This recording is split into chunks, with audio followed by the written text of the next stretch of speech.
kayo ba ay magpapadala? Ilahat ng inyong ngalan, pinagmulan, at bilang ng inyong sambayan. Ako si Jose, taga Nazareth. Mula ako sa lahi ni David. At ito naman ang aking asawang si Maria. Hindi dapat kayo narito. Magsibalik kayo sa Bethlehem. Bethlehem ang inyong bayan.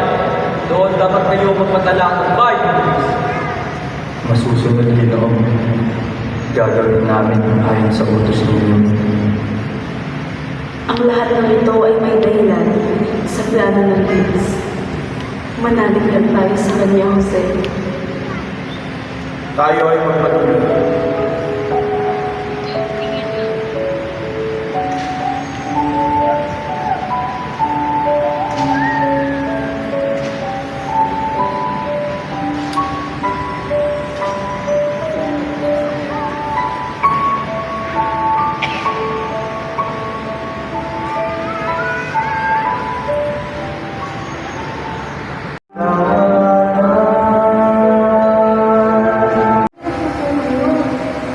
Ano po ang aming lahat?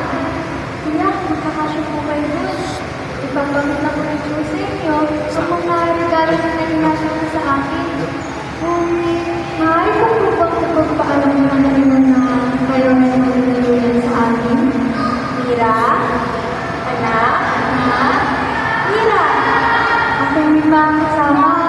Nais daw po nilang pansamantala magduluyan sa akin. Sinabi ko rin po na malaki naman po ang aking tahanan, kaya meron sila na magtutuluyan. Pakikuha nga ng pamunas ng anak ko. Magandang gabi po. Magandang gabi din. Kabuhanan mo na inila. Nais ko man na kayo'y ituloy sa aking tahanan ngunit patawad.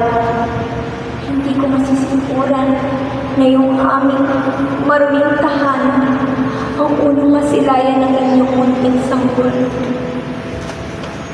Ngunit, bakit kita? Mira, anak, maraming bagay ka pag hindi naiintindihan sa ngayon, anak. Dahil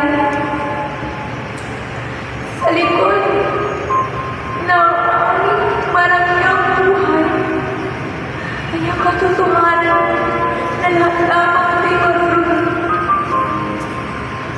Wala sa salamin, hindi naman namin pinaghirapan ngunit ninanakaw sa taong bayan. Hindi man matiis ng aking pasensya, ngunit kailangan ko magbulag-bulagan sa mga gawain ng aking asawa na tauhan ng unang gobernador dito sa aming bayan. Dahil alam kong ito rin ang nagpapakain sa amin ni Amira. Magkaiba